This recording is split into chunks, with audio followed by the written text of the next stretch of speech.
আসসালামু আলাইকুম রহমতুল্লাহ। প্রিয় দর্শক শ্রোতা, আশা করি আল্লাহর রহমতে আপনারা সবাই ভালো আছেন। আলহামদুলিল্লাহ, আমিও ভালো আছি।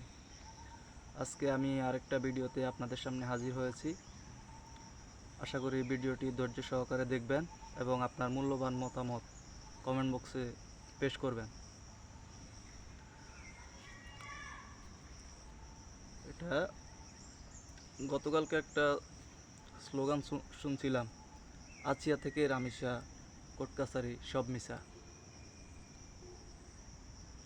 এটা থেকে তো আলোচনা করলে আলোচনা শেষ হবে না। তারপর আমি ওইদিকে না যাই। বর্তমানে যে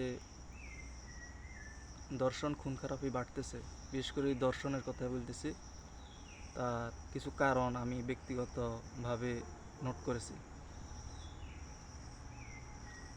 একটা কারণ হচ্ছে গ্রেপ্তার হওয়ার পর বিচার কার্য ধীর হওয়া বা আস্তে আস্তে হওয়া, রায়ের পরও দর্শক আপিল করার সুযোগ পাওয়া।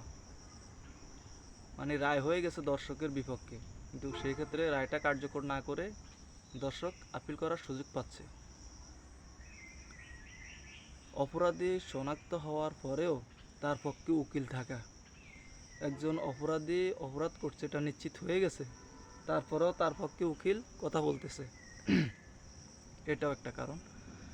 এই ধরনের মামলার আসামি জামিন পাওয়া বা কিছুদিন, কয়েক মাস বা 2-1 বছর পরে আবার পুরোপুরিভাবে ছাড়া পাওয়া। তাহলে এগুলার কারণে, এগুলাই হচ্ছে মূল কারণ। দর্শন যে গণহারে বাড়তেছে দিন দিন, এগুলাই মূল কারণ। এর সাথে আরও কিছু হয়তো কারণ থাকতে পারে, যা আমার চিন্তা এখনও আসে নাই। আপনারা অবশ্যই কমেন্ট বক্সে জানাবেন, আপনাদের মতামত দিবেন। আর দর্শন রোধে কি কি করা যায় বা নিরসনের উপায়গুলা, কমানোর উপায়গুলা কি, এগুলা সম্পর্কে আমি কিছু নোট করেছি। 1 নম্বর হচ্ছে, আজ প্রমাণিত হলে কালই আপনাকে বিচার কার্য শেষ করতে হবে।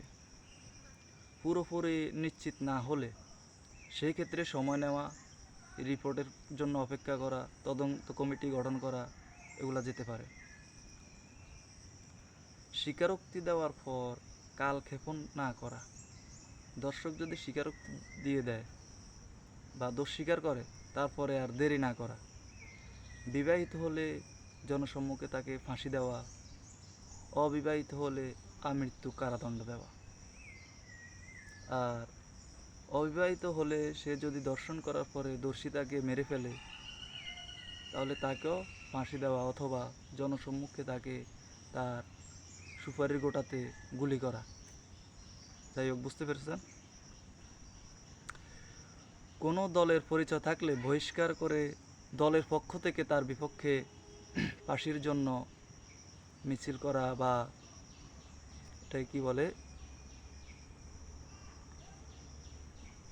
আন্দোলন করা অথবা মানববন্ধন করা, তার দলের পক্ষ থেকে মানববন্ধন করা তার বিপক্ষে। কারণ দর্শক কোনো দলের হতে পারে না, কোনো ধর্মের হতে পারে না, কোনো মতের হতে পারে না। আচ্ছা,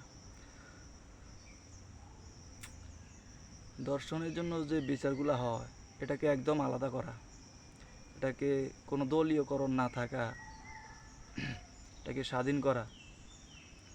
রায়ের পর আপিল করার সুযোগ, এটাকে বন্ধ করতে হবে। রায় হয়ে গেছে, রায় না মানি উকিল আপিল করতেছে বা দর্শক আপিল করাতেছে, এই সুযোগটা না থাকে, এই সুযোগটা বন্ধ করতে হবে। কোনো প্রকার জামিন বা নির্দিষ্ট কিছুদিন সময় পার হলে বা কয়েক বছর পরে তাকে ছেড়ে দেওয়া, এই ধরনের কাজগুলো বন্ধ করতে হবে। প্রমাণিত হওয়ার পর কোনো উকিল দর্শকের পক্ষ না নেওয়া, যদি নেয় তাহলে তার বিরুদ্ধে রাষ্ট্রীয় আইন অমান্য করায় তার ওকালতি বাজেয়াপ্ত করা এবং প্রয়োজনীয় পদক্ষেপ নেওয়া। তাহলে মোটামুটি এগুলা রোধের উপায়সমূহ বলছি।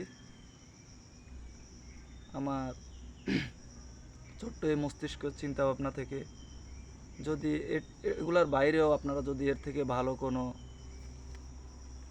বাড়ার কারণ অথবা রোধের কারণ উল্লেখ করতে পারেন, আপনাদের কমেন্ট বক্সে অবশ্যই জানাবেন। আর কোনো ভুল ত্রুটি হলে অবশ্যই ধরিয়ে দেবেন। তাহলে আজকের ভিডিও এখানে শেষ করতেছি। দেখা হবে অন্য কোনো ভিডিওতে, অন্য কোনো দিন, অন্য কোনোভাবে। আরেকটা কথা, আমার এই শান্ত প্লেসটাকে কী নাম দেওয়া যায় অবশ্যই আপনারা কমেন্ট করে জানাবেন। ভালো থাকবেন। পরবর্তী ভিডিওতে দেখা হবে ইনশাআল্লাহ। আসসালামু আলাইকুম রহমতুল্লাহ।